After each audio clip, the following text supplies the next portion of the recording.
Bonjour à tous, bienvenue encore ce matin pour notre culte. C'est un privilège pour nous ce matin d'être ensemble et de pouvoir louer notre Dieu. Et pour nous, le peuple de Dieu, ce jour est un jour particulier, c'est le jour de notre roi. Et ensemble ce matin, bien que nous ne puissions pas nous voir, nous voulons passer un moment ensemble agréable au travers des moyens de technologie qui nous sont donnés. Alors pour débuter ce culte que l'on va avoir, je voudrais qu'on lise dans le psaume 133 au verset 1. Le psaume 133, verset 1 qui va s'afficher. Alors je lis « Cantique des degrés » de David. « Voici, ô qu'il est agréable, qu'il est doux pour des frères de demeurer ensemble. » Et j'ai envie de rajouter juste un petit mot pour des frères et des sœurs de demeurer ensemble. Et ce matin, c'est vrai qu'on n'a pas l'occasion d'être ensemble physiquement, mais nous sommes connectés par l'Esprit de Dieu. C'est l'Esprit de Dieu en nous qui fait que nous sommes connectés les uns aux autres et nous formons ce que la Bible appelle le corps de Christ, qui est une réalité. Nous sommes le corps de Christ. Alors, on est là chacun, on va faire juste un petit exercice, tous ensemble. L'exercice, c'est de penser à 3 personnes de l'Assemblée, 3 personnes qu'on a peut-être plus vues depuis longtemps, 3 personnes que l'on a peut-être vues récemment, 3 personnes à qui on a peut-être parlé il n'y a pas longtemps ou à qui on n'a pas parlé, mais 3 personnes de l'Assemblée. Si vous ne vous rappelez peut-être pas des noms, on peut penser à des visages, c'est OK. Mais l'idée, c'est de penser à 3 personnes et de bénir ces 3 personnes. Donc, on va faire cet exercice et pour nous, nous croyons que le Saint-Esprit nous connecte et permet que nous ayons à cœur des personnes pour qui nous allons prier en ce début de culte et on va les recommander à notre Dieu. On va faire cette prière ensemble. On choisit bien 3 personnes. Seigneur, nous te bénissons pour ta parole qui est très claire et qui dit qu'il est bon, il est agréable pour des frères et des sœurs de demeurer ensemble. La parole dit que c'est là que tu envoies ta bénédiction, au milieu de ton peuple. Alors que nous ne sommes peut-être pas physiquement ensemble, tous ensemble au même endroit, nous croyons que l'Église est plus qu'un bâtiment, nous croyons que l'Église est plus qu'un lieu, c'est le corps de Jésus. Et aujourd'hui, nous voulons penser à nos frères et sœurs que nous n'avons peut-être plus vus depuis un temps et les recommander. Je te prie pour ces personnes que tu déposes sur mon cœur. Seigneur, tu bénis mon frère, tu le bénis dans sa famille, tu le bénis dans son travail. Mon Dieu, tu bénis ma sœur qui passe par une période particulière, Seigneur, et tu te souviens d'elle, que tu sois bon, Seigneur. Souviens-toi des malades aussi, Seigneur, qui peut-être passent par des moments difficiles dans leur corps. Notre Dieu, nous croyons que tu visites nos corps. Tu visites aussi des familles, notre roi, des familles qui passent peut-être par des situations particulières. Je te bénis pour les familles qui passent par des moments de joie, par des moments de fête, de célébration, parce que tu as été bon, Seigneur. Nous te louons pour ta bonté, nous te louons pour ta fidélité, nous te louons pour ceux qui ont été guéris, ô notre roi. Et nous te célébrons parce que tu es le même hier, aujourd'hui et éternellement. Tu es le Dieu qui guérit. Ce matin, je pense encore à celle qui cherche un travail. Mon Dieu, tu ouvres des portes. Tu l'as déjà fait tellement de fois pour tellement de personnes. Nous croyons encore que tu es capable d'ouvrir des portes professionnelles pour quelqu'un ce matin. Souviens-toi de celle qui cherche, qui est peut-être découragée. Ce matin, tu renouvelles les forces et tu permets vraiment que mon frère, ma sœur, puisse aller de l'avant. Ouvre des portes dans le nom puissant de Jésus. Saint-Esprit, tu bénis l'Église ce matin, notre assemblée locale. Nous voulons nous recommander à ta grâce. Alors que nous allons passer un culte ensemble, Seigneur, que tu parles à chacun des cœurs et que tu conduis chacun d'entre nous.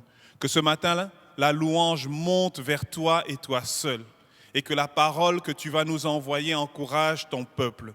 Nous voulons te faire confiance. Nous te disons, Seigneur, nous sommes tes brebis et nous avons besoin de toi. Nous savons ce matin que tu es avec nous parce que tu as dit que tu étais le bon berger. Merci pour ta présence qui renouvelle, qui fortifie et qui guérit. Amen.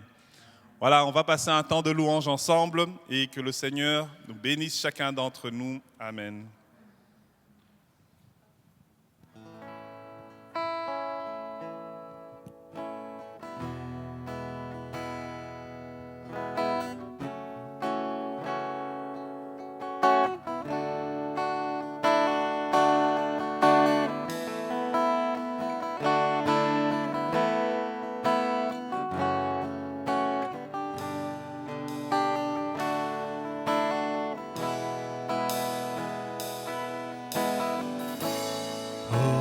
Jésus, mon sauveur, Seigneur, nul n'est comme toi.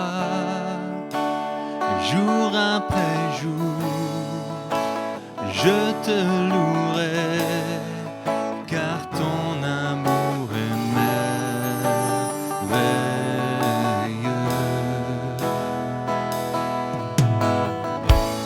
Mon abri, mon refuge, mon réconfort, mon rocher, tout ce qui vit, ce que je suis, ne cesse de t'adorer.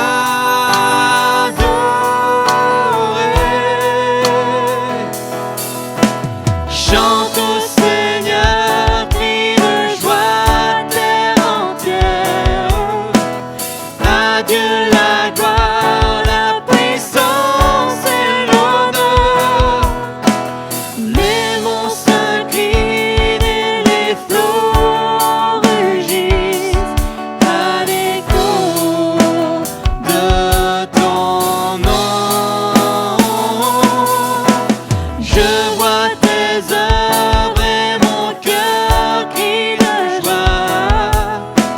Je t'aimerai, je tiendrai par la foi. Rien ne pourrait égaler tes promesses pour moi.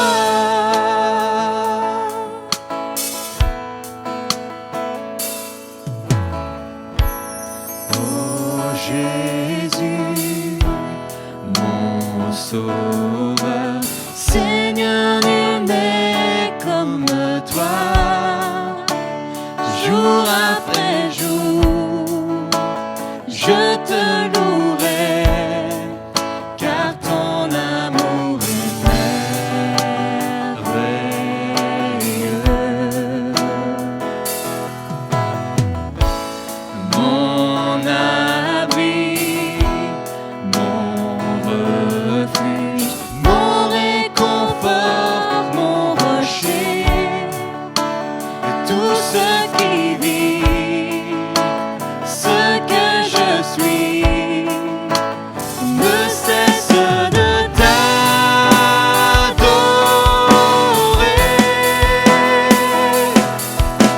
Chante au Seigneur, crie de joie, terre entière.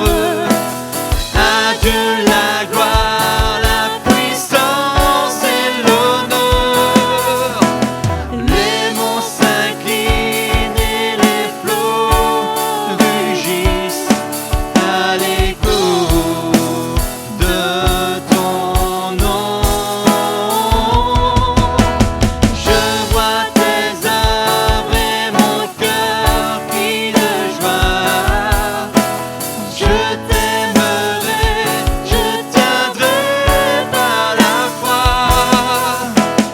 Rien ne pourrait égaler tes promesses. Non, rien ne pourrait égaler tes promesses. Non, rien ne pourrait égaler tes promesses pour moi.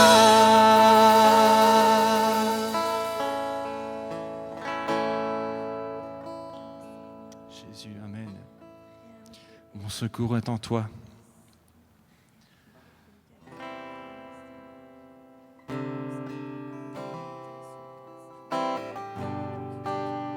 Jésus.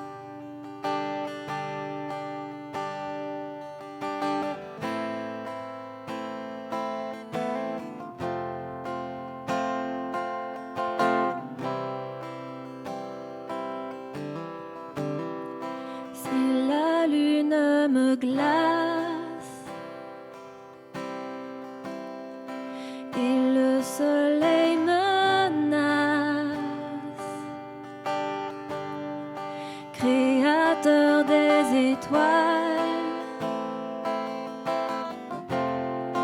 mon secours est en toi.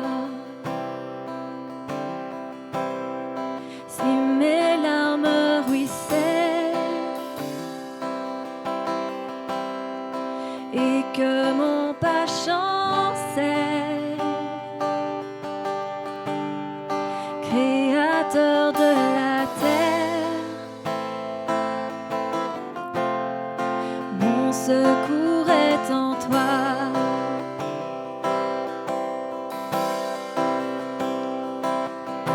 Je lève les yeux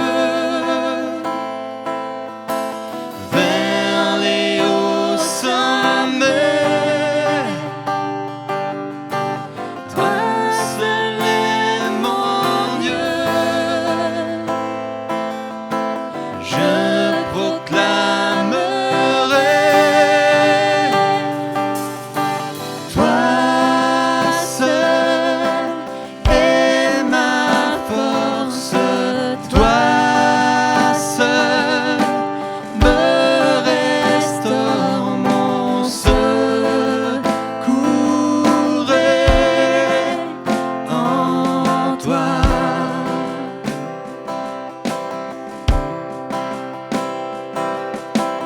Toujours tu me portes, jamais tu ne dors. Mon secours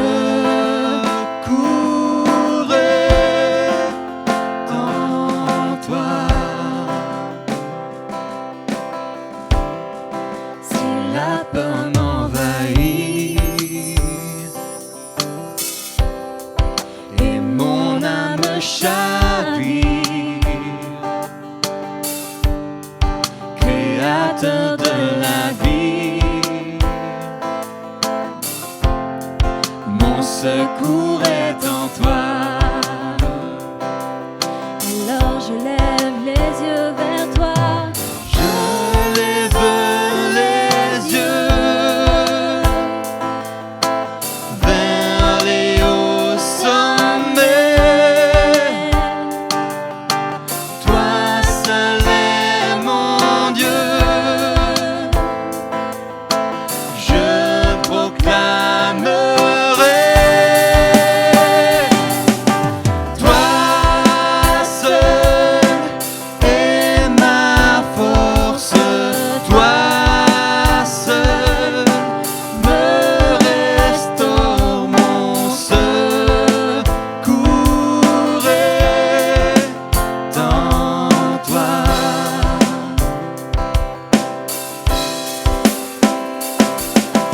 Toujours tu me portes, jamais tu ne dors. Mon secours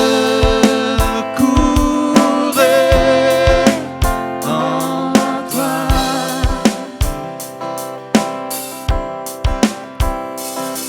Ta victoire, mon espoir, ton chemin, mon destin, ton salut, mon refuge, tout est en toi. Ta victoire, mon espoir, ton chemin, mon destin, ton salut, mon refuge, tout est en toi. Ta victoire, mon espoir, ton chemin, mon destin, ton salut, mon refuge, tout est en toi. Ta victoire, mon espoir, ton chemin, mon destin, ton salut, mon refuge, tout est en toi.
que je suis, Seigneur, je viens près de toi.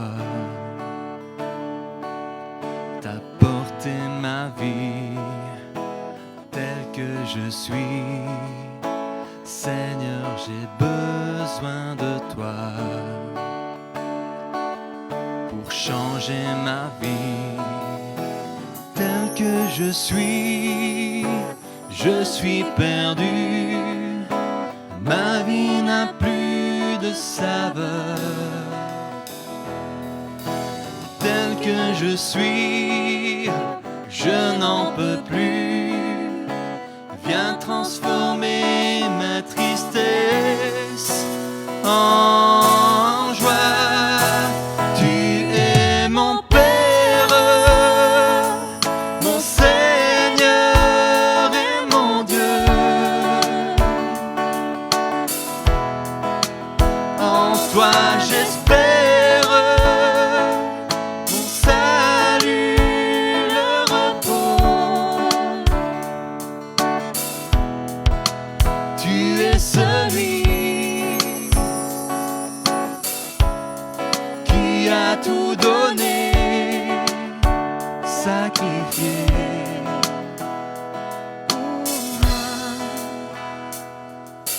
Tel que je suis, Seigneur, je viens près de toi. Tu m'offres ta vie, tel que je suis, Seigneur, au pied de ta croix. Je reçois ta vie, tel que je suis. Tu m'as aimé en acceptant la douleur. Tel que je suis, tu m'as sauvé. Je viens t'offrir le chant de mon cœur. Tu es mon Père, mon Seigneur et mon Dieu. En toi j'espère le salut, le repos. Tu es celui qui a tout donné, sacrifié. Tu es mon Père, mon Seigneur et mon Dieu.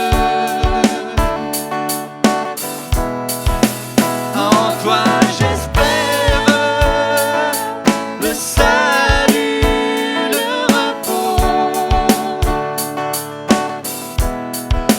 Tu es celui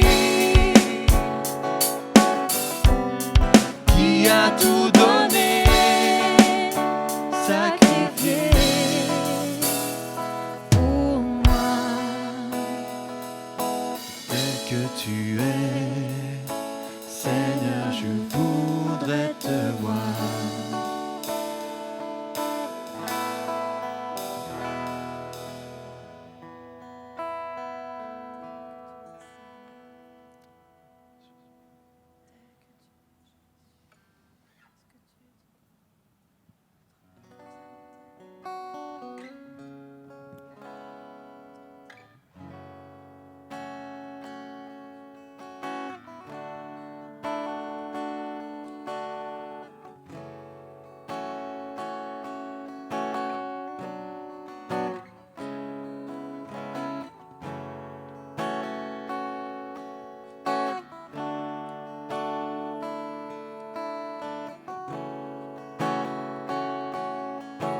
Saint, Saint, Saint, et l'Éternel des armées, toute la terre est remplie de sa gloire. Saint, Saint, Saint, et l'Éternel des armées, toute la terre est remplie de sa gloire. L'Éternel se tient sur un trône élevé. manteau de gloire remplit sa maison. Et des séraphins ne cessent de crier. Saint, Saint, Saint, et l'Éternel des armées, toute la terre est remplie de sa gloire. Saint, Saint, Saint, et l'Éternel des armées, toute la terre est remplie de sa gloire. Et les fondations tremblent au son de cette voix. Toute la maison se remplit de fumée. Je tombe à genoux, je ne peux que crier. Saint, Saint, Saint, et l'Éternel des armées, toute la terre est remplie de sa gloire. Saint, Saint, Saint, et l'Éternel des armées, toute la terre est remplie de sa gloire. L'Éternel me dit, qui pourrais-je envoyer? Qui se lèvera et marchera pour nous? Je dis, me voici, partout je chanterai. Saint, Saint, Saint, et l'Éternel des armées, toute la terre est remplie de sa gloire. Saint, Saint, Saint, et l'Éternel des armées, toute la terre est remplie de sa gloire. Toute la terre est remplie de sa gloire. Toute la terre est remplie de sa gloire. Alléluia. Alléluia. Alors que la mélodie continue simplement, on va juste continuer la mélodie sur Saint, Saint, Saint comme ça. Alléluia. La Bible dit que ce sont des séraphins qui le disent. Et ils se tiennent constamment devant notre Dieu. Constamment devant notre Dieu. Il n'y a pas un endroit où notre Dieu ne va et ils sont là. Et la Bible dit qu'ils sont juste là en train de proclamer le nom de notre Dieu, le caractère de notre Dieu qui est saint. Ce matin, en ce jour, nous l'appelons le jour du Seigneur. Nous appelons ce jour le jour du Seigneur. Tous les jours sont des jours du Seigneur. Mais le dimanche, pour nous, dans notre tradition, c'est le jour que l'on met à part pour célébrer notre Dieu. Moi, je suis convaincu que dimanche, la quantité de louanges et d'adoration qui monte vers le trône de Dieu est multipliée aux quatre coins de la terre. Des hommes et des femmes de toute race, de toute culture et de toute langue disent la même chose. Tu es saint, notre Dieu. On va juste reprendre ce chant, mais juste le refrain. Et pendant qu'on va reprendre le refrain, on va simplement l'adorer. Chacun chez lui, dans nos maisons respectives. Et c'est important, alors que tu l'adores, de te focaliser sur Dieu. Nos yeux sont fixés sur notre Dieu. Et nous disons qui est notre Dieu. Notre Dieu est saint. Notre Dieu est saint.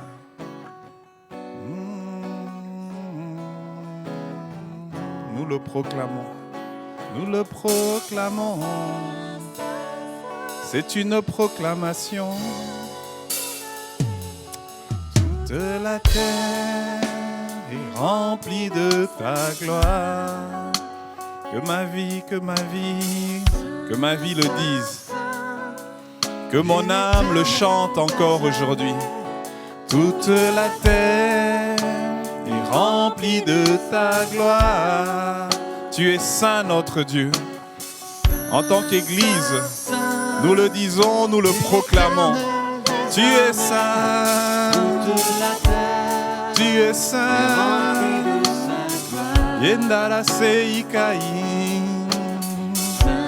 Yebara sei. Shandara barake. Toute la terre avec la création, avec les anges et les archanges, nous chantons ce matin. Nous disons tu es saint, tu es saint. Aucun autre que toi, aucun autre que toi. Nous apportons la louange. Alléluia. Toute la terre est remplie de ta gloire. En tant qu'Église, nous le disons ce matin. Seigneur, nous disons, ton nom est saint. En tant qu'Église, nous le disons, ton nom est saint. Il n'y a aucun autre nom qui soit saint. Il n'y a que ton nom qui soit saint. Alors laisse-nous ce matin nous approcher de toi, proclamer la sainteté de ton nom. Nous voulons nous unir aux anges, nous voulons nous unir aux séraphins et dire que tu es saint. Que ton nom soit glorifié, notre roi. Que ton nom soit élevé, élevé au-dessus de tous les noms.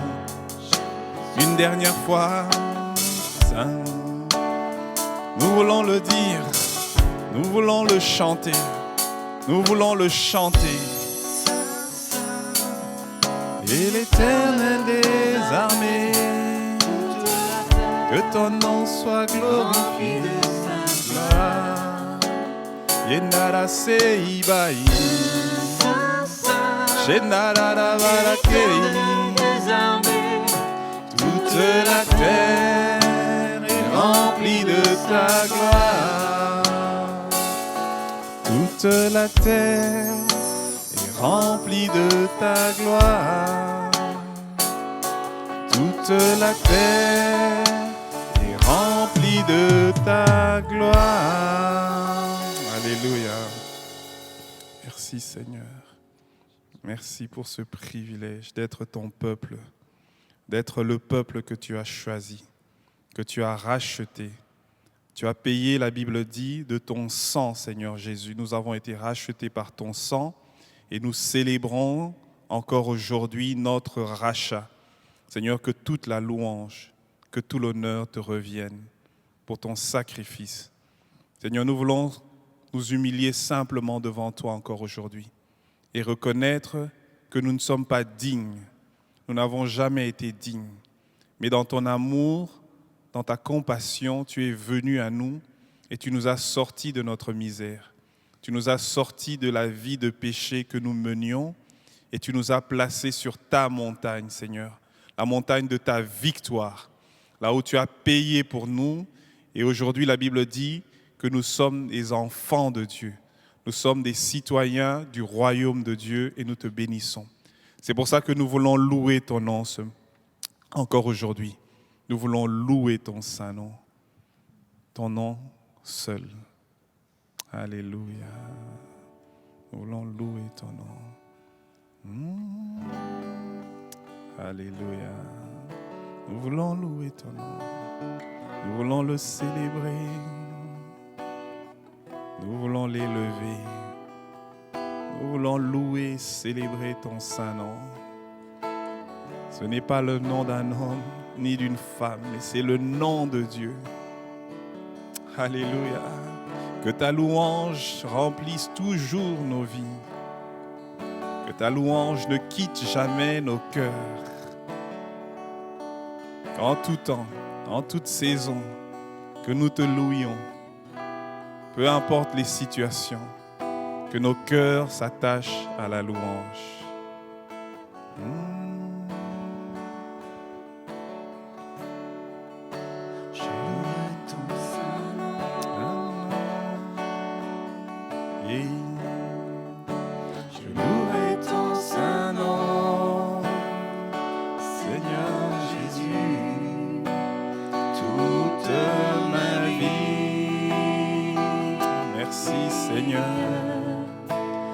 louerai ton saint nom, juste ton nom. Je louerai ton saint nom, le nom de Jésus. Je louerai ton saint nom, Le nom de Jésus, le nom de Jésus, toute ma vie. Je louerai ton saint nom, c'est ton nom. malgré les soucis de cette vie, malgré la tristesse et l'abandon. Merci Seigneur, Toute ma vie, merci, merci Jésus. je louerai ton saint nom. Que ton nom soit loué, que ton nom soit magnifié. Malgré les soucis de cette vie, malgré la tristesse et l'abandon, toute ma vie,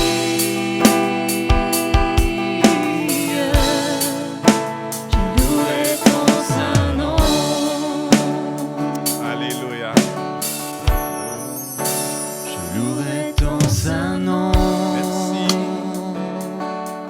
C'est ton nom que je louerai Je louerai ton saint nom. tous les jours, tous les Seigneur jours, Jésus, tous les jours. toute ma vie, Alléluia. je louerai ton saint nom. Peu importe mes situations, peu importe mes situations, Ton saint nom. peu importe les circonstances, je veux apprendre à te louer. Je louerai ton saint nom. Toutes les saisons de ma vie, Seigneur je veux Jésus, juste te louer, je veux juste te louer. ma vie, Alléluia. Jusqu'à mon dernier souffle, je louerai je veux te louer. Alléluia. malgré les soucis de cette vie, malgré la tristesse et l'abandon, toute ma vie, Toute ma vie, je louerai ton saint toute ma vie, toute ma vie, toute ma vie. malgré les soucis Oh, de cette vie, malgré la tristesse et l'abandon, Alléluia. toute Yeah, ma vie, Isandara Shekerera Varasai. Toute ma vie, je louerai ton saint nom. C'est plus qu'un chant, Seigneur. C'est une prière. C'est une prière. C'est une demande, Seigneur. Saint-Esprit, c'est une demande. Entraîne-nous tout le temps à te louer, à louer Jésus-Christ. Apprends-nous, en dépit des circonstances, de toujours louer Christ. Que nos cœurs s'attachent à Jésus. Que nos cœurs soient fixés sur Jésus. Que Jésus soit le rocher de nos vies. Peu importe les circonstances, dans la richesse, dans la pauvreté, dans la maladie, dans la santé. Peu importe, Seigneur, dans la solitude ou au milieu de la foule, que nous apprenions toujours à te louer. Nous t'apportons encore aujourd'hui toute cette louange comme une offrande, Seigneur. Nous la déposons à tes pieds et nous disons, Seigneur, agrée la louange, agrée l'adoration. Tu es digne de tout recevoir, que tout en nous te glorifie, Seigneur.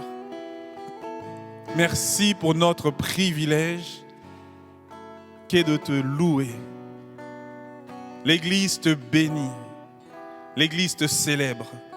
Même si nous ne sommes pas tous ensemble au même endroit, d'une seule voix, d'une même pensée, nous te bénissons, notre Dieu, et nous t'élevons, notre Dieu. Toi qui es notre roi, qui as fait de nous ton peuple, Que ton nom soit sanctifié, que ton nom soit magnifié encore aujourd'hui. Alléluia. Merci Seigneur. Alléluia. Merci au groupe. Merci au groupe de louanges. Alors, on va passer à un moment qui est extrêmement important pour nous aussi. C'est le moment où on veut écouter la parole de Dieu. La Bible dit que la parole de Dieu nous guérit. La parole de Dieu nous restaure. La parole de Dieu est nécessaire pour nous. Jésus-Christ disait, l'homme ne vivra pas de pain seulement, mais de toute parole qui sort de la bouche de Dieu. Et donc aujourd'hui, on va écouter la parole de Dieu qui va nous être apportée par une personne extrêmement particulière, que j'aime énormément. J'ai envie de crier « Wouh, wouh, wouh !» C'est notre sœur Colette Coco Kabamba, mon épouse, et qui va nous apporter la parole de Dieu encore aujourd'hui. Que le Seigneur la bénisse, on va prier, et que le Seigneur bénisse chacun de nos cœurs. Seigneur, nous voulons juste t'écouter. Et nous te bénissons pour les canaux que tu utilises pour nous parler. La Bible dit que tu nous parles tantôt d'une manière, tantôt d'une autre. Aujourd'hui, tu nous parles au travers de Coco. Nous prions pour que ta parole descende sur son cœur et qu'elle vienne sur nos vies, Seigneur. Tu lui donnes ton onction et que toi, tu puisses nous parler. Nous recevons ta parole. Nous nous soumettons à l'autorité de ta parole. Nous soumettons nos corps, nos âmes et nos esprits et nous nous attendons à toi. Amen.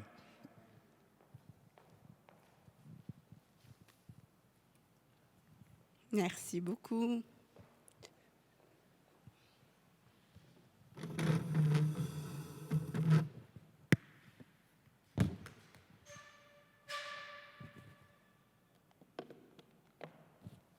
Amen. Il va le micro? Vous m'entendez bien? Alors, je rallume mon ordi vite fait. Et je vais juste dire, waouh, je suis tellement heureuse de pouvoir venir dans ce lieu, en fait. Je vais faire des jaloux, là, mais ça m'a fait drôle en arrivant ce matin, ici, dans cet endroit, passer la porte, être dans cet endroit où on se sent extrêmement bien. Quelle grâce que d'avoir cette maison, que d'avoir cet endroit, la maison de notre papa. Mais c'est aussi notre maison et vraiment, je ne pensais pas que j'allais ressentir ça. Je me suis juste sentie comme saisie. Ah, je suis ici, j'ai le privilège d'être là. J'espère vraiment que bientôt, nous pourrons tous encore être réunis avec vous et pouvoir revivre des moments ensemble, des moments normaux, entre guillemets. Mais on veut aussi bénir Dieu pour ces temps parce qu'on croit que rien n'arrive sans que Dieu ne le permette. La Bible déclare qu'il fait tout concourir à notre bien. Donc, il voyait le confinement, il savait qu'on serait chez nous. Et il veut peut-être que pour ce temps, on fasse l'Église autrement. Et on doit être réceptif. On doit être réceptif. Donc, je vais juste vous inviter pendant ce temps, on va aller parcourir la parole de Dieu, à essayer d'être concentré, même si, voilà, on est à la maison, c'est pas toujours évident. Pour l'avoir vécu, je peux le dire. Voilà, on se lève, on va à gauche, à droite. Mais peut-être juste par respect, vraiment se dire, on va essayer peut-être que Dieu veut nous dire quelque chose. C'est pas Coco, j'espère que vous le voyez, c'est pas moi.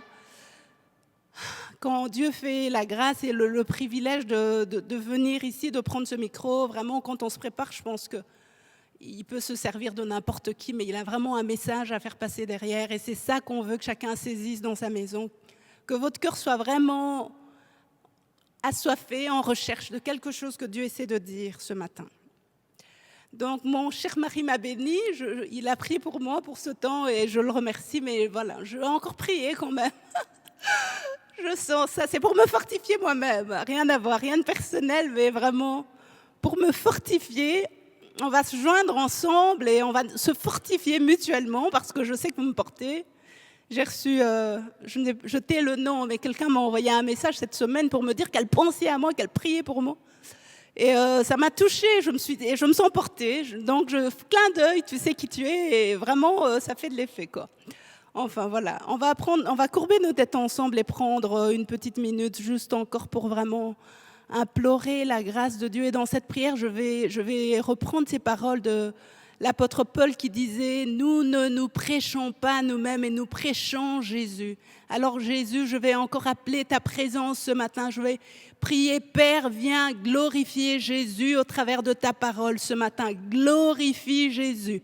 Il s'agit de lui et nous voulons vraiment que la lumière aille sur lui. La Bible dit qu'il est la résurrection. Il est la vie.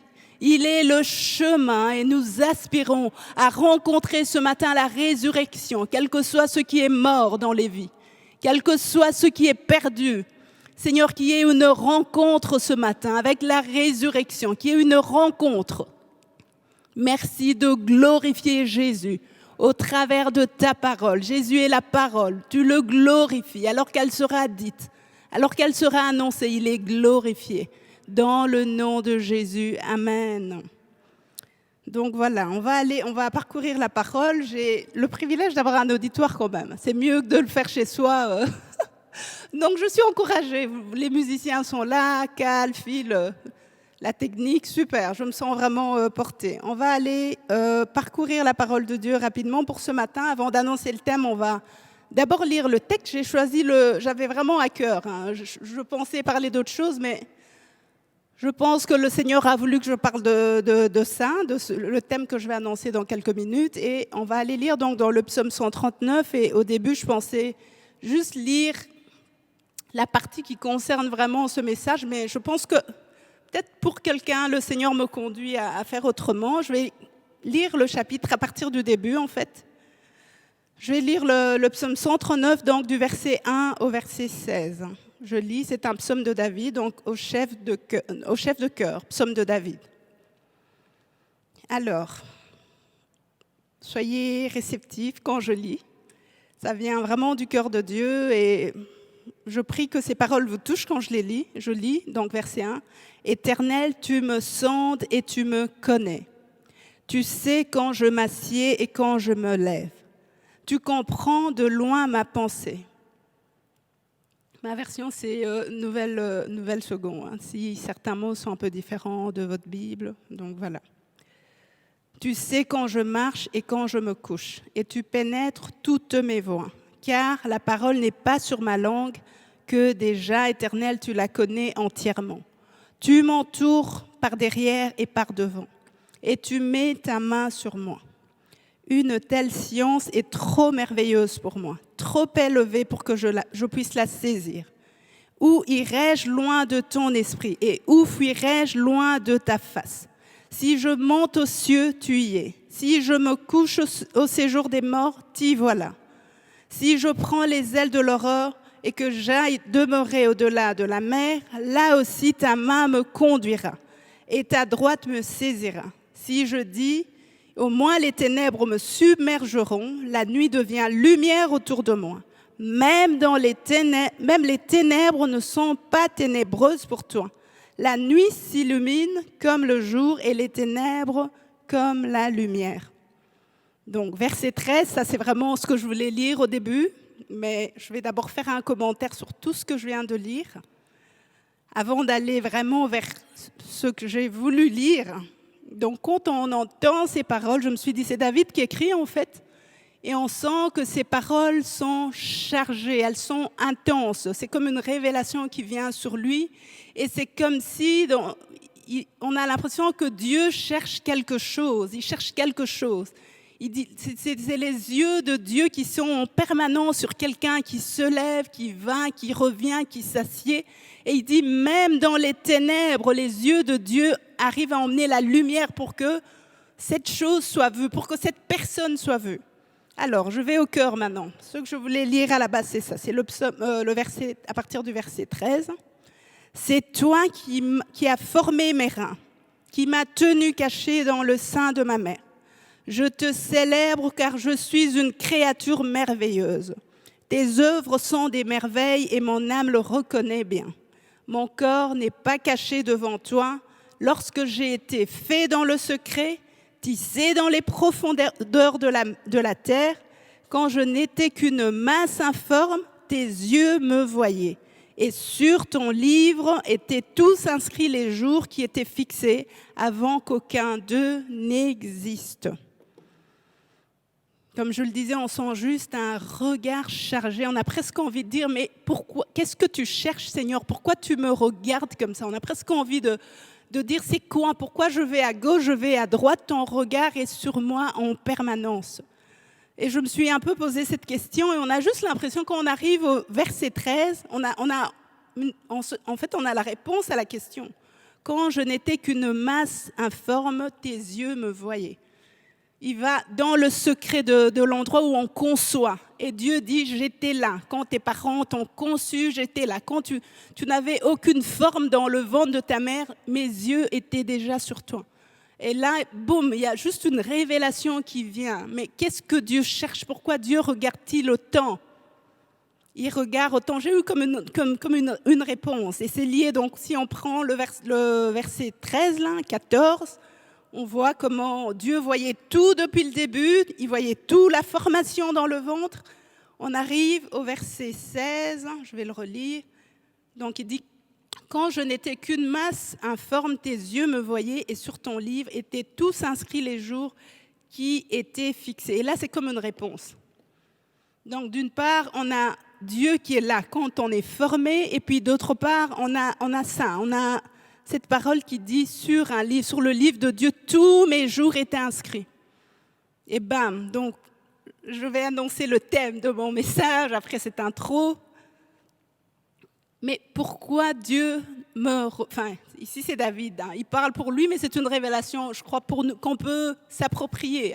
Il parle pour lui, c'est dans la Bible, c'est pour nous.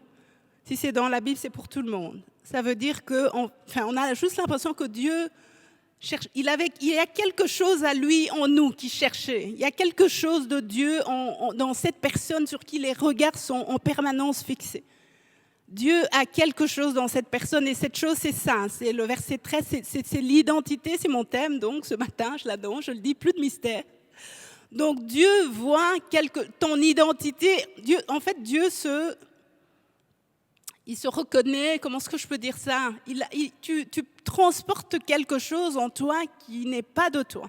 C'est comme un don, c'est comme une grâce, c'est comme une faveur.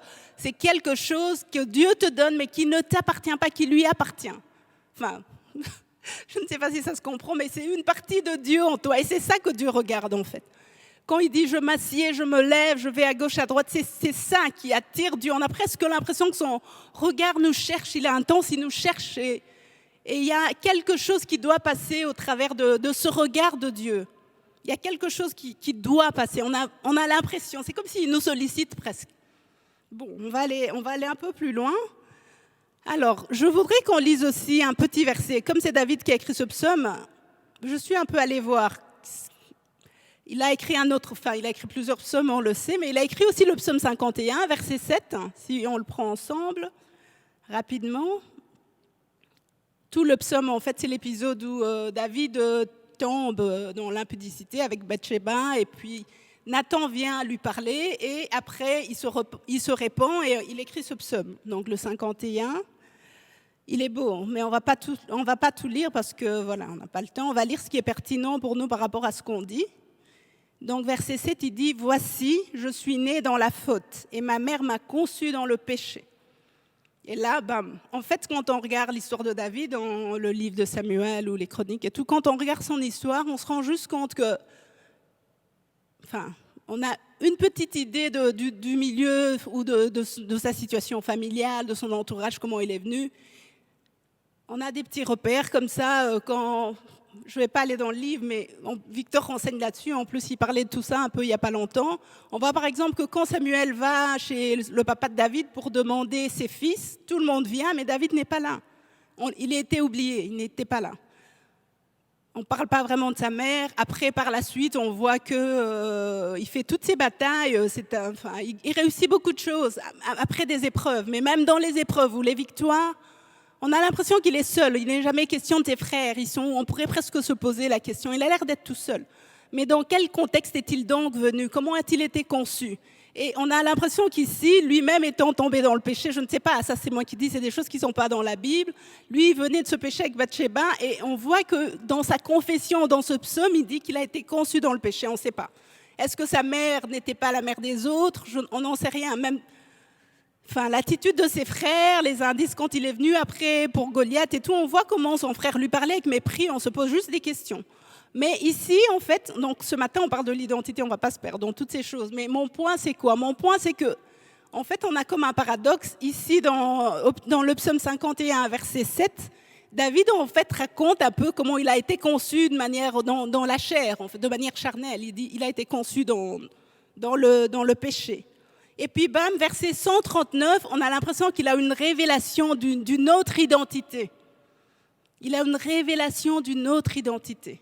Et donc, on a comme une dualité qui vient. Le côté, David est né d'un père et d'une mère. On connaît son père, la Bible le mentionne, c'est Isaïe. Et puis, on voit il ne cite pas sa mère, il va peut-être la citer ailleurs dans un psaume où il parle d'elle comme une servante. Mais ici, il n'est pas vraiment fait mention de sa maman. On ne sait pas trop le contexte, mais on voit qu'il n'est peut-être pas venu dans des circonstances idéales. Est-ce qu'il était désiré? On ne sait pas. Ses oublis, la manière dont ses frères le traitent, on ne sait pas son contexte, comment il est venu, mais on voit juste que, humainement parlant, je veux dire, dans la chair, peut-être que ces circonstances n'étaient pas favorables. Peut-être que ce n'était pas un enfant désiré. Ce sont des peut-être, je n'en sais rien. Mais une chose est sûre, bam, il a le psaume 139, il écrit, et Dieu tombe sur lui et il lui ouvre les yeux, et c'est juste comme s'il avait cette révélation. Et toutes ces choses qu'il écrit, comment Dieu le voit comme une belle créature, comment le regard de Dieu est fixé sur lui de manière permanente, et comment il a la révélation de son identité, il a la révélation en même temps de sa destinée. Donc par le verset 139, on a le psaume 139. Donc, quand on lit à partir du verset 13 jusqu'au verset au 16, là où je me suis arrêtée, on a juste le sentiment que quand on lui révèle son identité, en même temps, il y a une destinée qui est attachée à cette identité. Ça, c'est le verset 13. Quand il dit « tous les jours de ma vie étaient inscrits ». Donc, c'est comme si pour Dieu, il vient avec d'abord cette identité qu'il est né de la volonté de Dieu, qu'il est voulu de la volonté de Dieu. Et d'un autre côté, il y a cette destinée qui se colle à cette identité directement. Donc ça, c'est les petits points qu'on peut noter en lisant ça. On va aller plus loin. Donc, je me suis posé des questions par rapport à tout ça, cette identité. Parce que là, quand on lit ce psaume, en fait, on a l'impression qu'il y a déjà, à partir de notre naissance, il y a déjà l'identité de Dieu. Il y a une partie de Dieu en nous. On vient avec, en fait. On vient avec cette partie. Donc, on vient avec la partie vraiment, c'est la dualité. Il y a la partie charnelle et la partie spirituelle, je veux dire. Alors, je me suis posé la question, est-ce que dans la mesure où on est avec ces choses, donc on a une partie de Dieu en nous, mais qu'est-ce qui s'exprime en fin de compte? Quelle identité s'exprime? On a l'impression qu'il y a une dualité, il y a deux identités en nous, mais laquelle s'exprime vraiment? Et pour essayer de m'éclaircir les idées, je me suis dit, allons voir un peu d'autres personnages bibliques. Donc, j'ai choisi 2 cas concrets pour essayer de comprendre comment ça fonctionne, cette histoire d'identité, de destinée collée autour. Mais vraiment, le psaume 139 collé à notre personnage biblique. Je ne suis pas allée très loin, j'aurais pu prendre David, mais je me suis dit, bon, non. J'ai pensé à Saül.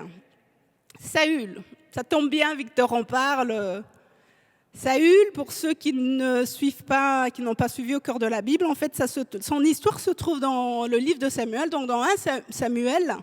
Et à partir du verset 9, on voit un peu, il entre en scène et tout. On peint le portrait, on voit sa vie, comment est-ce qu'il était, où est-ce qu'il va, et on voit la suite de sa vie. En lisant toute cette histoire, on n'a pas besoin de le lire, je vais un peu raconter en grandes lignes ce qui frappe en fait. Donc Saül, c'est un gars, on a l'impression qu'il vient d'une bonne famille, il a un père, la Bible dit qu'il a un père ils sont une famille assez prospère, et puis ils perdent une brebis ou son papa. Je vais quand même reprendre rapidement pour dire les grandes lignes, mais on va pas tout lire pour ne pas dire n'importe quoi. Donc 1 Samuel, verset 9. Donc je lis, ne fût-ce que le verset premier, on ne lira pas beaucoup. Il y avait un homme, je ne sais pas au niveau du temps où est-ce que j'en suis. Le verset premier dit, il y avait un homme de Benjamin du nom de Kish, fils d'Abiel, fils de Tseror, fils de Bécorat, fils d'Aphiat, fils d'un Benjamite.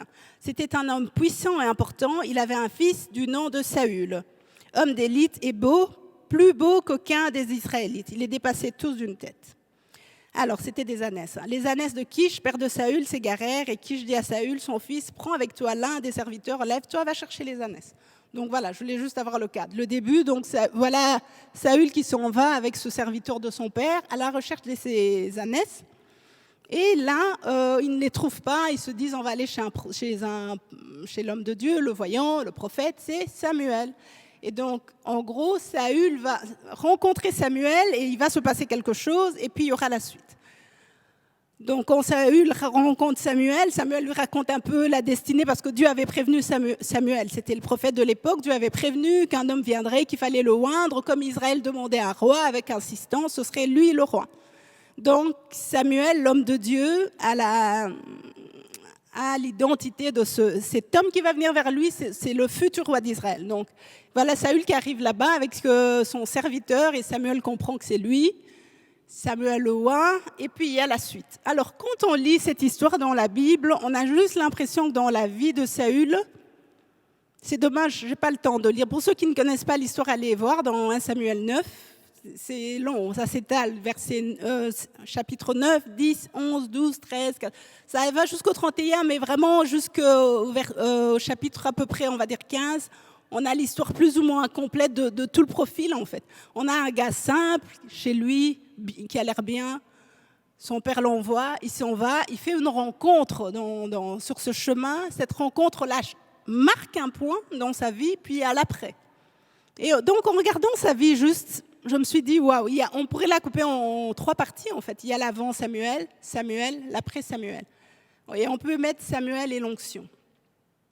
Et donc, on voit que quand il se passe quelque chose en fait dans la vie de Saül, à partir de l'onction, à partir du moment où Samuel lui annonce toutes ces prophéties que Dieu lui a déposées sur son cœur par rapport à son futur, on a juste l'impression que on voit quelqu'un d'autre qui naît de Saül en fait. Il reçoit l'onction, il repart, il n'est plus le même. Là, il prophétise avec des gens qui prophétisaient. On a juste l'impression qu'un autre. D'ailleurs, la Bible dit de manière claire. Il fut changé en un autre homme. Donc, on a un nouveau Saül qui naît de l'onction, de la rencontre avec Samuel. Et là, il y a l'avant Samuel et l'après Samuel.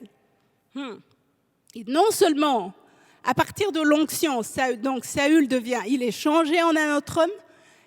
Samuel lui annonce des choses. On a juste l'impression qu'il y a une identité qui se réveille. Et là, je vais revenir au psaume 139. Il y a une identité qui se réveille et il reçoit l'onction pour faire exactement quelque chose, pour faire quelque chose de précis. L'onction, c'est pour être roi d'Israël. Donc, on lui annonce sa destinée en donnant cette onction. Donc, l'onction, la rencontre vient comme révéler une identité, mais à cette identité est rattachée une destinée, directement. La destinée de Saül, c'est être roi d'Israël. Et franchement, quand on lit le passage, on voit quand Dieu a demandé à Samuel de l'oindre, il n'y avait pas de plan B dans la tête de Dieu, quand on lit les textes en tout cas. Je dis ça pour ceux qui connaissent l'histoire et qui savent que son règne, il ne restera pas longtemps, ce sera David à la place. Mais on voit que quand même, Saül, c'était le plan A de Dieu, pardon. Dieu, en choisissant Saül, il ne se disait pas, voilà, on a quand même David, ce sera le plan B. Dieu voulait Saül comme roi, c'était vraiment le plan de Dieu.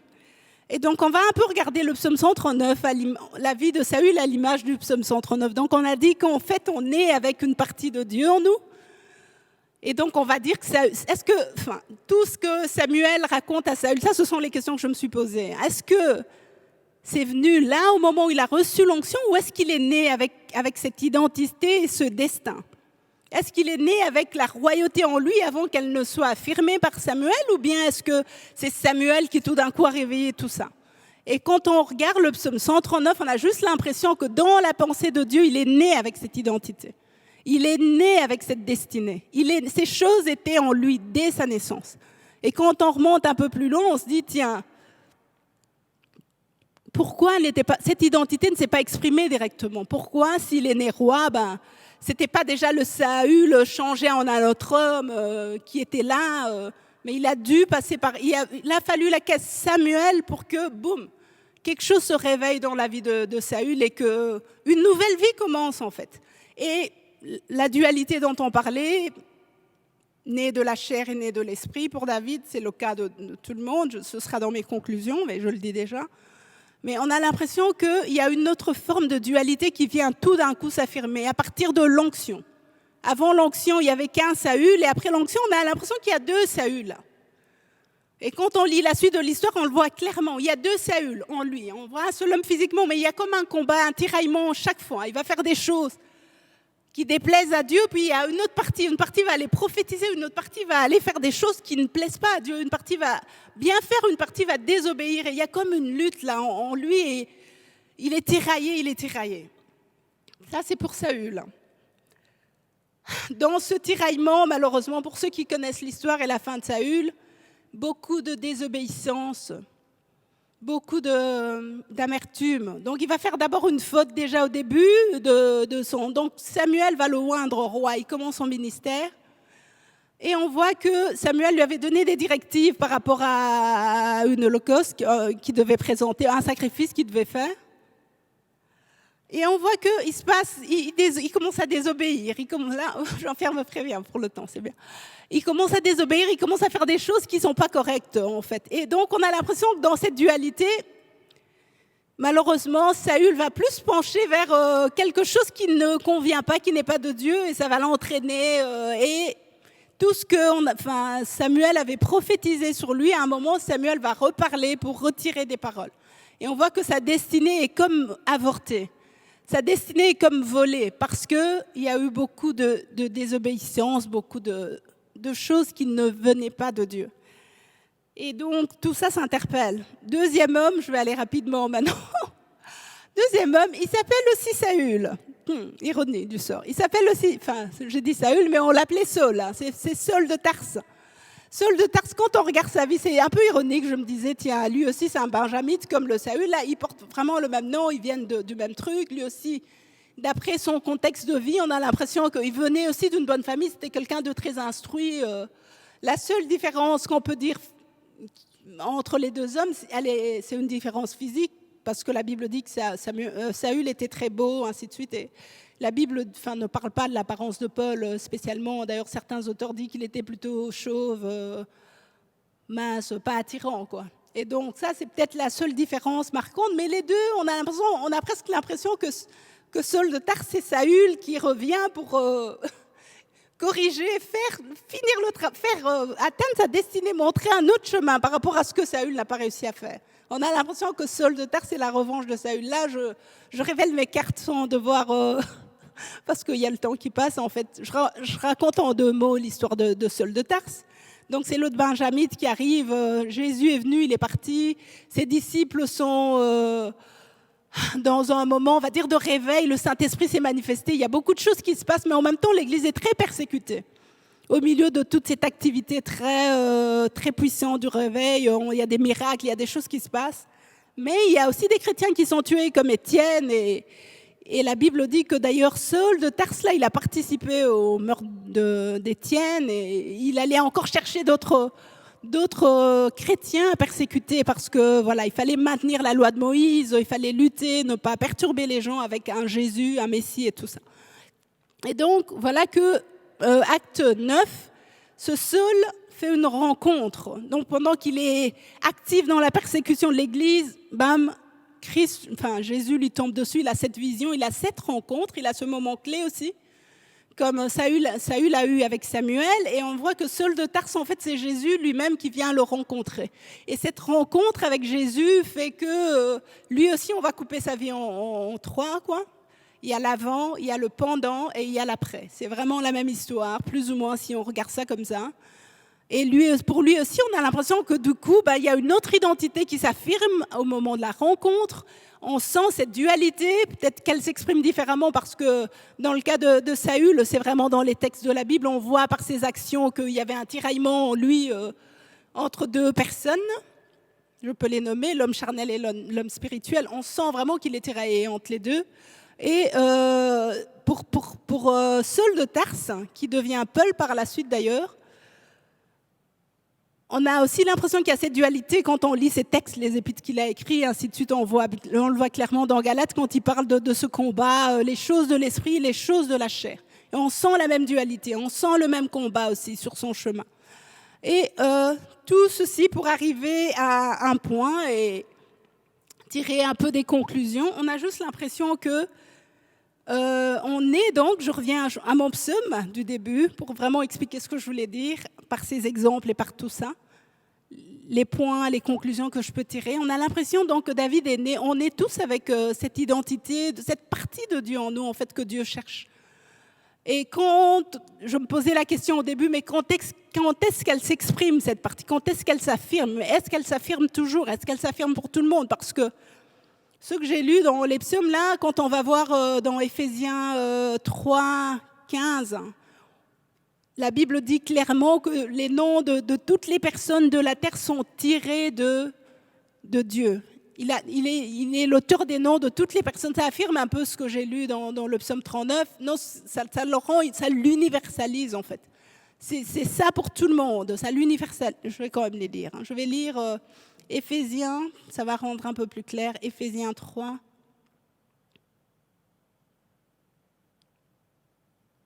Éphésiens 3, versets 14 et 15.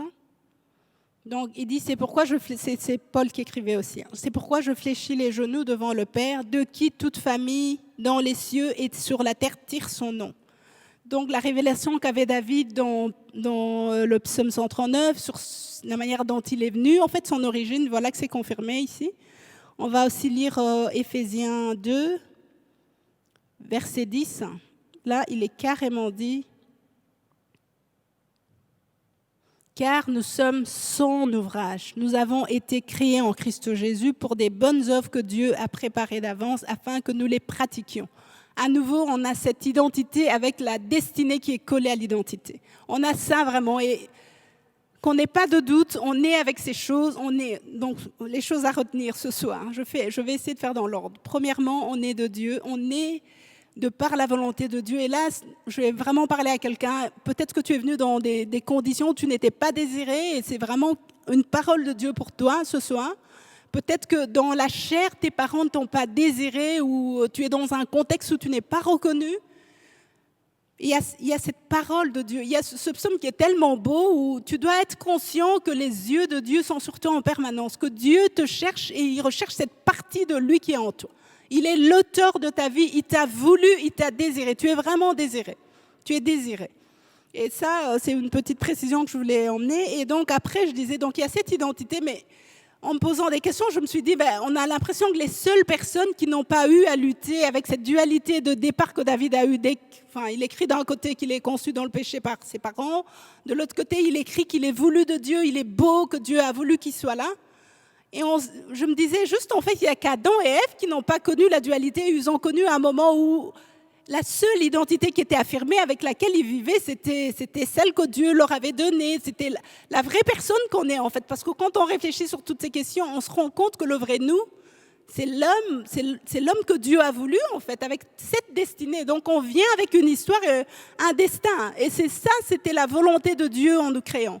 Et qu'est-ce qui se passe, en fait? Avec Adam et Ève, on se rend compte qu'il y a cette chute et toutes ces saletés qui viennent parfois se mettre sur nous, le péché, la vie. Et ça, c'est le cas des personnes, par exemple, qui n'ont jamais rencontré le Seigneur, mais même nous qui l'avons rencontré. Mais je voyais juste, si vous êtes là et vous n'avez jamais fait cette rencontre, sentez juste ce regard, comme dans ce psaume qui est là, c'est comme dans une poubelle, et on a l'impression que le regard de Dieu transcende les crasses qu'il y a autour, pour voir ce que tu as de lui en toi, pour voir ton identité, Et Apocalypse 2,17 nous dit, quand Jean écrit que Dieu parlait à une église, je ne sais plus laquelle c'était, il dit, il y a ce caillou que Dieu donnera sur lequel il est écrit un nom. C'est un caillou blanc, il y a un nom que personne ne connaît à part Dieu et toi. Et ça rejoint juste cette identité avec laquelle tu viens avec une histoire, tu viens avec un destin. J'avais aussi cette image, quand on crée un couteau, une fourchette, une cuillère, une assiette, on sait que le couteau va servir à couper, la fourchette à piquer, manger. Chaque chose vient avec sa fonction et son utilité. Quand Dieu créait Saül, il le faisait en disant roi. Il est venu avec la royauté en lui. C'était son destin, en fait. Quand Dieu créait Saul de Tarse, qui est devenu Paul, d'ailleurs, je me disais ironiquement, même le changement de nom de Paul, c'est comme si dans cette lutte, Dieu montre juste un Saül qui est resté Saül qui est resté Saül jusqu'à la fin de sa vie. Et la bonne version que Dieu voudrait, c'est ce Saul de Tarse qui commence en Saul de Tarse, mais qui finit en Paul. Et là, on a juste l'impression que son nom, sa vraie identité est affirmée. C'est presque un message spirituel qui passe par là et qui passe par le nom pour montrer comment, pour lui, il a atteint son but, il a atteint sa destinée, il a rejoint le nom que Dieu lui avait donné. Et c'est tellement... Et donc, je pensais à ça, Adam, Ève et tout, et ils pêchent, et donc, voilà... Après le péché, ils sont tout perdus en fait. Ils sont tout perdus. Cette belle chose de Dieu qu'il avait déposée en haut ne pouvait plus s'exprimer. Et on est tous les héritiers de ça, malheureusement. De cette nature qui est venue maintenant et qui est là.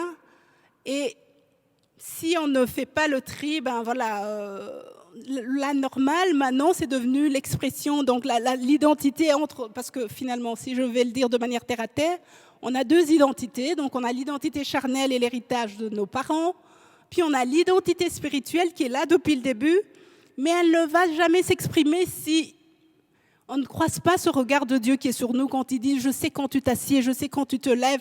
On a juste l'impression qu'il a un regard intense qui nous cherche, qui nous cherche, qui nous cherche.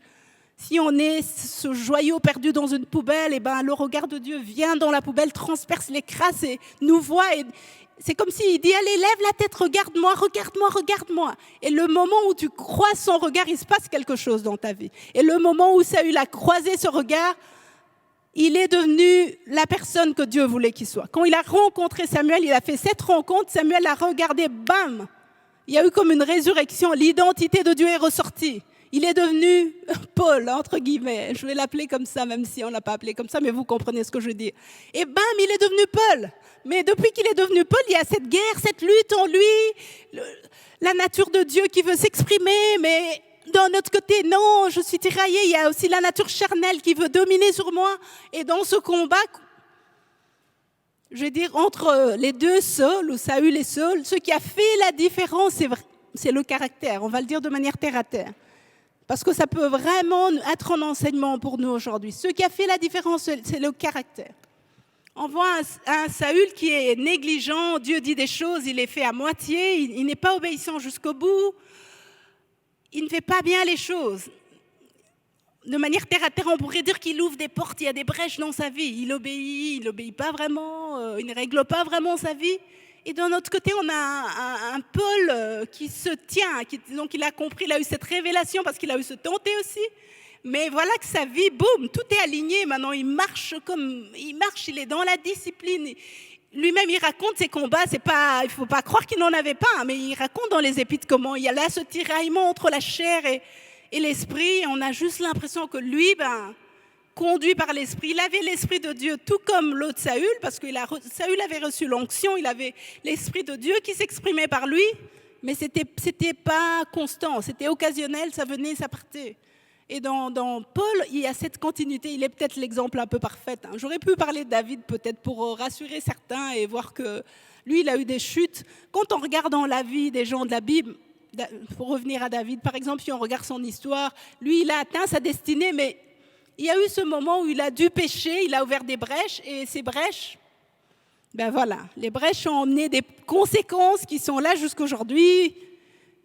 Ses enfants, tout ce qu'ils ont connu, ça a été quand même difficile. Il aurait pu s'en passer, mais il a réussi à atteindre sa destinée. Donc si on peut arriver à avoir des exemples comme Paul, comme Joseph, des gens qui sont restés propres, qui ont laissé l'identité que Dieu voulait leur donner aller jusqu'au bout, travailler le caractère qui va être comme la sentinelle de l'identité de Dieu en nous jusqu'au bout, jusqu'à ce qu'on atteigne notre destinée.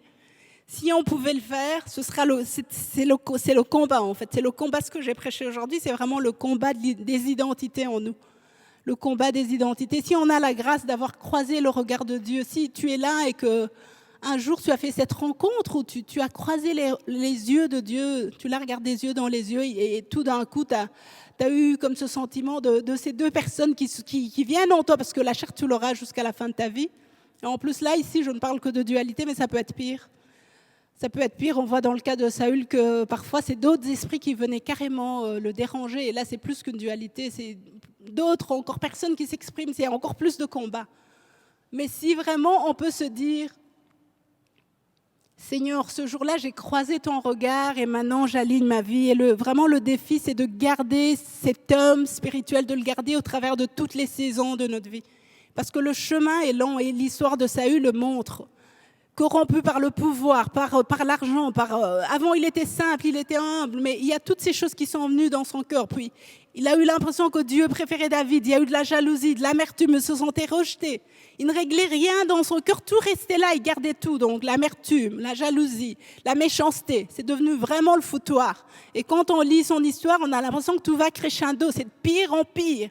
De pire en pire en pire, jusque malheureusement à une fin désastreuse où on se pose même des questions sur son salut. Est-ce qu'il a su garder son salut tellement ça a été désastreux? Et d'un autre côté, on a Paul. On a Jésus, des gens qui sont nos références quant à cette identité, parce que Christ aussi avait cette dualité en lui. Il avait la chair, il était le fils de Marie et Joseph, mais on voit que dans le cas de Christ, il savait quand être le fils de Marie et quand être Dieu. Il y avait vraiment un équilibre, tout était harmonieux. Et la personne qui dominait sur Christ, c'était l'homme spirituel. Et on voit que quand c'est l'homme spirituel, quand c'est l'identité de Dieu qui domine sur toi, il y a de l'ordre.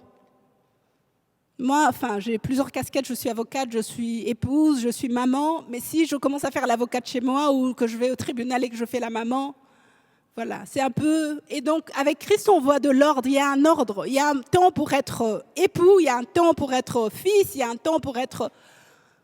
Et il a atteint sa destinée en étant dans l'ordre et dans la propreté. Donc voilà, on va arriver au bout, mais... Qu'est-ce qu'on peut vraiment retenir? C'est vraiment ce caractère qui va pouvoir nous garder, parce que la vie est longue. La vie est longue et par la grâce de Dieu, on a eu la révélation de cette identité. Et le défi maintenant, c'est de traverser toutes ces saisons. Il y aura l'été, il y aura l'hiver, il y aura le printemps, il y aura l'automne. Et de se dire, l'été, je suis en t-shirt, l'hiver, je mets un manteau. De s'adapter par rapport aux saisons. Il y a des saisons difficiles, on va passer par des saisons peut-être de maladie, des saisons de deuil, des saisons de joie, des saisons de défis, des saisons peut-être où on a été laxiste, mais le défi, c'est vraiment dire je reste constant, je veille sur mon identité, qu'importe où est-ce que je suis aujourd'hui. Pour nos circonstances, c'est le confinement. Aujourd'hui, on est confinés dans nos maisons. On est confinés. On ne peut plus venir à l'église. On voit moins de frères. Voilà une circonstance. Comment se porte mon homme spirituel? Comment se porte ce regard? Est-ce que je croise encore le regard de Dieu? Est-ce que je le croise occasionnellement? Parce que le défi, vraiment, si je peux l'imager, c'est allez, je suis dans cette salle. Je dois aller jusqu'au bout. Ma destinée, mon destin, c'est toucher le mur du fond de l'église. Je n'y arriverai jamais si je ne garde pas mes yeux dans les yeux de Christ. Au travers des saisons, tout le long que je marche. Et là, on va imaginer juste des embûches, des choses sur le chemin, là. Mais moi, je dois être focus, je dois être concentré. Maintenant, c'est peut-être l'abondance, la prospérité. Je ne vais pas me corrompre. Je garde mes yeux sur Christ. C'est ça l'objectif. Et je continue à le regarder les yeux dans les yeux. Ah, maintenant c'est l'adversité. Maintenant c'est compliqué, c'est difficile. Est-ce que je baisse les bras? Est-ce que je tourne la tête? Est-ce que je ne le regarde plus? Non, je le regarde. Je continue à le regarder et j'avance et j'avance et j'avance. Et à partir de l'instant où je perds son regard, ce regard qui me cherche dans le psaume 139, je marche toute seule et là, il n'y a plus de garantie d'arriver au but, d'arriver au plan, d'arriver à la destinée. Donc j'espère que ce message a parlé à un cœur. On va prendre le temps de prier parce que j'arrive au bout. Et j'avais juste quelques sujets qui montaient sur mon cœur par rapport à ce temps de prière, pour essayer de prier de manière un peu précise en fait, par rapport au thème de ce jour, à cette identité. Je vais arriver au cas. Donc j'ai noté ici que ce serait bien compris pour réveiller l'identité en Christ si jamais on ne l'a pas. Réveiller cette identité et recevoir la révélation de notre destinée. En fait, c'est la rencontre avec Christ qui va activer ton destin, qui va activer ta destinée.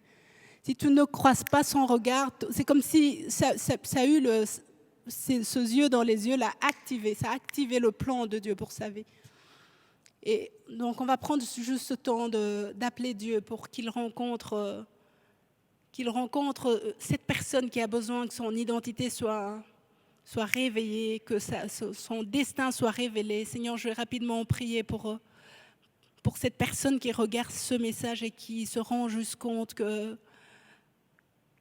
n'a pas croisé ton regard, ce regard qui le cherche, qui le voit même dans la nuit la plus noire, peut-être au milieu du péché, de la boue, au milieu de toutes sortes de choses atroces et sales. Seigneur, ton regard cherche une personne ce matin et je veux juste prier que cette personne lève les yeux et te rencontre, qu'il y ait ce temps, Seigneur, où son identité est réveillée, sa destinée est révélée. Seigneur, tu travailles maintenant par ton esprit à toucher un cœur, à réveiller une vie.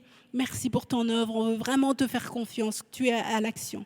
On veut aussi prier pour la victoire dans cette dualité, dans cette lutte, Seigneur, entre l'homme charnel et l'homme spirituel, entre ces deux identités. Seigneur, on veut juste ce matin être conscient que l'homme charnel est destiné à la mort, qu'un jour il disparaîtra pour toujours, Seigneur, mais que l'homme spirituel est celui qui est destiné à l'éternité. On veut apprendre, Seigneur, à valoriser cet homme, à le maintenir au-dessus de l'homme charnel, Seigneur, pour que nous puissions atteindre notre destinée, que dans ces luttes, Seigneur, tu enlèves de nos vies toutes les crasses, les choses qui viennent nous éloigner de toi, les choses que l'homme charnel emmène en nous. Il veut nous entraîner dans son destin de mort et nous voulons dire non ce matin. Nous voulons que la vie triomphe, nous voulons que l'homme spirituel triomphe, que, Seigneur, les plans d'échec, les plans, Seigneur, de destin destinés à avorter, Seigneur, échoue dans le nom de Jésus et que l'homme spirituel triomphe. Nous voulons déclarer par la foi que nous atteindrons le but pour lequel tu nous as créés dans le nom de Jésus. On veut aussi prier pour un dernier cas.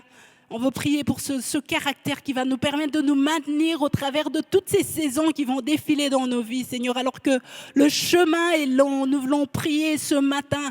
Garde-nous, donne-nous ce caractère. Nous voulons être des Paul et non des Sauls. Seigneur, réveille ces Paul en nous, que nous marchons dans cette discipline, que nous marchons sur ce chemin d'obéissance, Seigneur, que nous marchons sur ce chemin où nous te valorisons.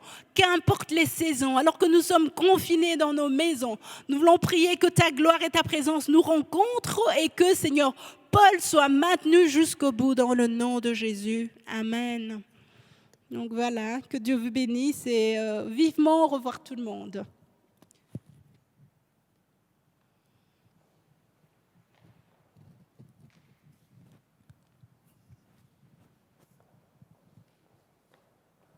Merci Seigneur pour ta parole. Merci pour ce que tu déposes dans nos vies. Merci parce que ton Église a de l'importance à tes yeux. Merci parce que tu veux vraiment nous conduire beaucoup plus loin avec toi et pour toi. Amen. Alors, notre culte va toucher à sa fin. Alors, nous avons juste 2 petites annonces. Pendant ce temps de confinement, la distribution des colis alimentaires continue. Donc, c'est toujours les dimanches à 13h à la place Émile Vinck. Donc, la distribution se fait là-bas sous la responsabilité de Laure et de toute l'équipe qui l'aide à ce niveau-là. Et nous bénissons le Seigneur pour cela. Dans ces temps particuliers, il y a beaucoup de besoins. Donc, on continue de prier. Et si vous connaissez l'une ou l'autre personne, n'hésitez pas à parler de cela pour la distribution.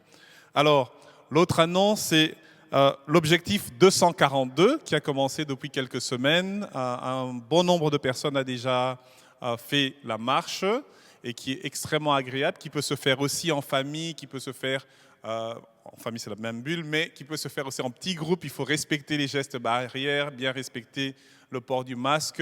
Alors pour le mois de décembre, un message par WhatsApp a été envoyé par notre pasteur Victor pour s'inscrire pour le mois de décembre. On veut continuer à passer dans le quartier, à prier pour le quartier. Il y a toute une série de choses. Nous prions pour que la main de Dieu continue de se manifester et nous voulons témoigner au bout des 242 jours de marche que Dieu aura ouvert des portes, pas une seule porte, mais des portes. Nous le croyons.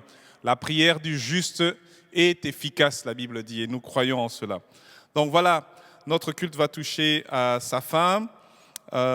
Merci Seigneur, nous prions pour que le Seigneur continue à veiller sur chacun d'entre nous, que nous ayons l'occasion de nous revoir bientôt et que nous puissions célébrer ensemble le Seigneur. Merci encore à chacun et bon dimanche.